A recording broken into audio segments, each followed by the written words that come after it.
అన్న నమస్తే. నమస్తే. ఏం పేరే? రాజు. రాజు గారు ఏం చేస్తుంటారు? రాజు గారు సెంట్రింగ్ పనే. సెంట్రింగ్ పని. ఓకే. ఎక్కడ మీది? ఎక్కడ? మాది కేశరాజపల్లె, 4వ వార్డు. నల్గొండ కిందికి వస్తుందా? 4వ వార్డు. 4వ వార్డు. నల్గొండ 4వ వార్డు. రైట్.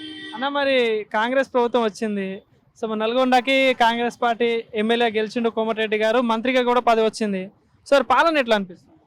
పాలన ఏం లేదు, ఆయన చేసింది ఏం లేదు. మేము కాంగ్రెస్ పార్టీ కానీ కాంగ్రెస్ పార్టీ మేము ఇంతకుముందు టీఆర్ఎస్ మా వార్డుకే చెప్తున్నా నేను, వాళ్ళు పెట్టలేదు మోరీ. ఇప్పుడు మా పార్టీ వచ్చింది కదా, మా వాళ్ళన్నా పెడతారేమో అని ఆశపడ్డాం కానీ అలాంటిది ఏం లేదు. మా కౌన్సిలర్ పోయినా లెక్క చేసేటట్లేదు, మా కౌన్సిలర్ పోయినా లెక్క చేసేటట్లేరు. ఆడ మేము ఓరు చెప్పుకోవాలి, సార్కి చెప్తేనేమో సారేమో ఇస్తాడు పోరా చేస్తాడు పోరా అది అని సార్ మాట్లాడుతాడు. ఇక్కడ ఉన్న నాయకులు ఏమంటారు, చూద్దాం పో అనే మాట మాట్లాడుతారు.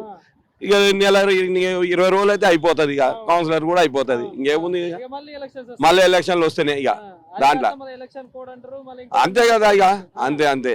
ఇప్పుడు సర్పంచ్ పడతాయి, సర్పంచ్ తర్వాత ఎంపీటీసీ పడతాయి, తర్వాత కౌన్సిలర్ పడతాయి, ఇవన్నీ పడతాయి. మాదే చెప్తున్నా ఎందుకు మళ్ళా అట్లా ఉన్నది. పార్టీ నాయకులే కొంచెం నిరాశ అంతే. ఇప్పుడు ఇంట్లో దానికి కూడా ఇప్పుడు మెయిన్ కష్టపడ్డానికి ఇవ్వాలి. ఎవరికో ఇచ్చి అలా బీఆర్ఎస్, ఇప్పుడు కాంగ్రెస్ బీఆర్ఎస్ నుంచి వచ్చిన వాళ్ళకి లీడర్షిప్లు వాళ్ళకి అన్ని వాళ్ళకే ఇస్తారు. ఫస్ట్ నుంచి ఇప్పుడు 50 ఏళ్ళు వచ్చాయి నాకు, 50 ఏళ్ళ నుంచి కాంగ్రెస్ పార్టీ జెండా మోసిన. ఇంకెన్నాళ్ళు మోయాలి నేను, ఇంకెన్నాళ్ళు మోయాలి? నా పిల్లలు పెద్దోళ్ళు అయిపోయారు, పిల్లల పెళ్లిళ్ళు కూడా దగ్గరకు వచ్చినాయి. మేము ఇంతవరకు రూపాయి తప్ప ఇదే కష్టంతో ఉంటున్నాం. ఇంకెన్నాళ్ళు చేయాలి కష్టము?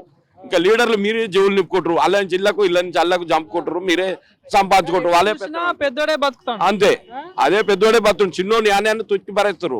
అట్లా ఉన్నది సమాజం. అంటే ప్రజాపాలన అన్నారు, మరి ఏమైనా అనిపిస్తుందా? ప్రజాపాలన ఏముంది, ప్రజాపాలన ఏం చేసింది ఏం లేదు.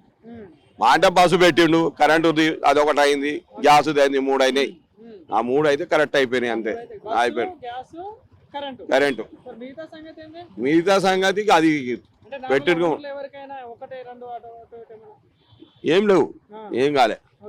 ఈ రైతు బంధు అంటే ఇక 5 నెలలకైనా 6 నెలలకు కాలేదు, 2 లక్షలు కూడా చేసిండు. 5 నెలలకు అయితేనే ఉంటేనే పోతుంది, మాపే అయితేనే ఉంటున్నాయి. మరి విద్యా వైద్యం పరిస్థితి ఎట్లా ఉంది మరి నల్గొండలో? విద్య గురించి పట్టించుకునే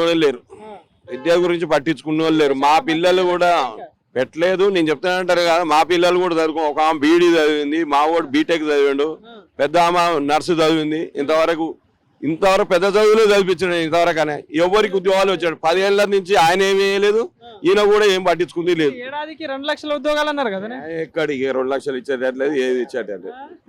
దాండగా వేసుడు చేస్తూనే ఉంటారు. ఈ లోకల్ బాడీ ఎలక్షన్స్ అయిపోయిందంటే ఇక ఆ మాత్రం ఉండవు కావచ్చు.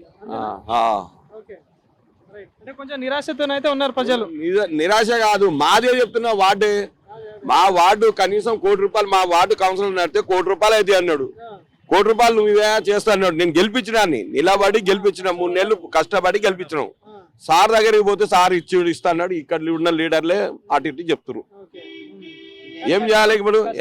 నమ్ముకొని తిరిగినోడికి అన్యాయం జరుగుతూనే ఉంటుంది, పక్కా అన్యాయం జరుగుతూనే ఉంటుంది, పక్కా అదే ఉన్నది. నేను చెప్తున్నా కదా, కాంగ్రెస్ పార్టీ తొక్కేస్తురు, అడుక్కు దొక్కేస్తురు. ఇప్పుడు బీఆర్ఎస్ నుంచి పార్టీ నుంచి రాగానే ఆయనకే పట్టం కడుతురు, ఏదైనా పట్టం కట్టేస్తారు ఆయనకి. ఇవాళ రాగానే ఆయనకి ఎదురు లేదు. 30-40 ఏళ్ళు, నాకు 50 ఏళ్ళు వచ్చినాయండి. ఇప్పుడు 50 ఏళ్ళు అదే జెండా పోయాలి, అదే ఎంకరేజ్ కొట్టాలి, అదే చేయాలి, అదే పోవాలి.